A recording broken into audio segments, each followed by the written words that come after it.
Welcome to new lesson. और इस lesson में मैं आपसे बात करूंगा अबाउट कंटेंट। जी हाँ, अबाउट कंटेंट। जैसे मैंने आपको पहले बताया था कि जो एसईओ है उसके लिए जो सबसे जरूरी चीजें हैं उसमें से एक है आपका कंटेंट। आपने पहले भी सुना होगा कि कंटेंट इज द किंग, है ना। तो एसईओ में ये कंटेंट ही डिसाइड करेगा कि आप रैंक हो पाओगे या नहीं हो पाओगे। अब पहले क्या होता था गूगल पे कि आप बेकार कंटेंट डाल के भी रैंक कर सकते थे, but that's not the case at this moment. अब सपोज करो, एक सिंपल सिचुएशन लो कि आपकी ये वेबसाइट है, ठीक है। इनफैक्ट वेबसाइट रैंक नहीं होती, हमने बात की थी क्या रैंक होता है, वेब पेज। आपका एक पेज है और इस पेज को आप गूगल पे रैंक कराना चाहते हो। अब एक बात बताओ, क्या आप अकेले हो जो कि अपने पेज को रैंक कराना चाहते हो? Answer is no. आपके अलावा लाखों लोग और हैं जिन्होंने वेबसाइट बना रखी है, वेब पेज बना रखे हैं, कंटेंट लिखा हुआ है। अब गूगल के पॉइंट ऑफ व्यू से सोचो कि गूगल आपको क्यों दिखाए, उनको क्यों ना दिखाए। गूगल अल्टीमेटली क्या चाहता है? गूगल क्या चाहता है पहले तो ये समझो आप। गूगल चाहता है अच्छा यूजर एक्सपीरियंस। इसका मतलब क्या है? अब एक बात बताओ, गूगल कोई बार बार क्यों यूज करता है? गूगल कोई बार बार इसलिए यूज करता है कि वो जो प्रॉब्लम का सॉल्यूशन ढूंढ रहा है वो सॉल्यूशन उसको कहां मिलता है? गूगल के ऊपर। तो गूगल पे सर्च करता है, गूगल उनको वेबसाइट्स रेकमेंड करता है जहां जाके उसे सॉल्यूशन मिलता है। अब अगर किसी बंदे को गूगल पे वो सर्च करे और उसको सही सॉल्यूशन ना मिले, उसके प्रॉब्लम्स के जवाब ना मिले, तो क्या लगता है आपको बार बार गूगल यूज करेगा? Answer is no.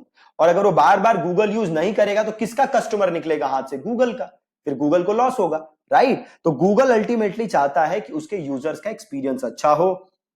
और यूजर्स का एक्सपीरियंस तभी अच्छा हो सकता है जब यूजर्स को उनके प्रॉब्लम का सॉल्यूशन मिले। और प्रॉब्लम का सॉल्यूशन कैसे मिलेगा?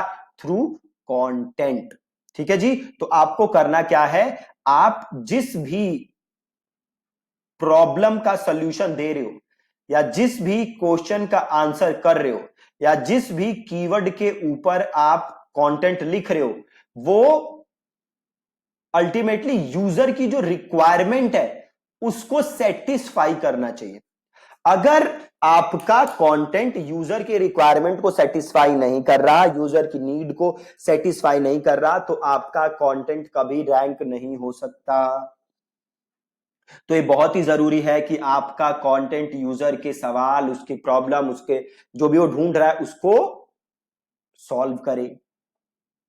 ठीक है। एक और यहां पे सवाल उठता है कि काफी लोग कहते हैं कि भैया कितना बड़ा कंटेंट लिखना चाहिए, 10,000 वर्ड का, 5,000 वर्ड का। काफी इस पे रिसर्च भी आती रहती है। आप बहुत लोगों से सुनोगे कि भैया 10,000 वर्ड का कंटेंट होना चाहिए, 5,000 वर्ड का कंटेंट होना चाहिए। रिसेंटली गूगल ने एक जवाब दिया है, एंड अकॉर्डिंग टू गूगल आप कितना बड़ा कंटेंट लिख रहे हो वो मैटर नहीं करता। अल्टीमेटली मैटर क्या करता है? तो मैटर ये करता है कि जो आप यूजर की प्रॉब्लम का सोल्यूशन दे रहे हो, क्या वो सोल्यूशन आप सही से दे रहे हो या नहीं दे रहे। अगर वो सोल्यूशन 100 वर्ड्स में हो सकता है तो 100 वर्ड्स। अगर वो सोल्यूशन देने के लिए आपको 5,000 वर्ड्स चाहिए तो 5,000 वर्ड्स। अगर वो सोल्यूशन देने के लिए 10,000 वर्ड्स चाहिए तो 10,000 वर्ड्स, राइट। अब अगर जस्ट लिख रहे हो कि भैया पेंसिल क्या होती है और इसको लिख दिया 10,000 वर्ड का कंटेंट, अनरिलेटेड कंटेंट जिसका कि यूजर के सवाल से कोई मतलब नहीं, तो कोई फायदा नहीं होने वाला। ठीक है जी। ये बहुत ही जरूरी चीज है जो आपको ध्यान में रखनी है। और जब आप कंटेंट लिखते हो तो खाली टेक्स्ट फॉर्मेट में कंटेंट नहीं डालना, आपको इमेजेस यूज करनी है। आप अगर उस कंटेंट के बीच में वीडियोस डाल सको जो कि आपके कंटेंट को और बेटर तरीके से एक्सप्लेन कर दे, तो आपको वीडियोस भी डालनी है। प्लस आपकी जो लैंग्वेज होनी चाहिए वो कैसी होनी चाहिए? Easy to read. अब अगर आपका लैंग्वेज ऐसा है कंटेंट का जो कि बड़ा ही मुश्किल है, किसी को समझ नहीं आ रहा, तो अगेन उस कंटेंट का कोई फायदा नहीं है, क्योंकि वो यूजर के अल्टीमेट प्रॉब्लम को सॉल्व नहीं कर पाएगा।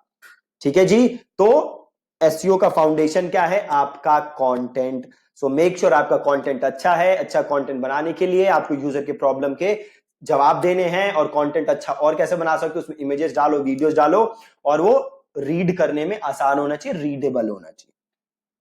ठीक है, सो that's it about the content. आगे के लेसन्स में मैं आपको समझाऊंगा भी कंटेंट स्टार्ट कैसे करना है लिखना, राइट। So that's it. और फ्रॉम दिस वीडियो कल की जो लेसन है वहां से हम सीखेंगे कीवर्ड्स के बारे में, ठीक है, कि कीवर्ड्स कैसे रिसर्च करने, क्या क्या टूल्स हैं। सो 2-3 लेसन आपके कीवर्ड्स के ऊपर आएंगे, ठीक है जी। So that's it from today's video. आज की वीडियो में बस आपको एक चीज सीखनी थी कि कंटेंट की लेंथ क्या है, फर्क नहीं पड़ता, यूजर के सवाल का अल्टीमेटली जवाब देना चाहिए, और कंटेंट आपको लिखना है विद इमेजेस वीडियोस, और वो इजी टू रीड होना चाहिए, ठीक है। इतना ही है इस लेसन का crux. Thank you so much for watching this lesson. कल मिलेंगे।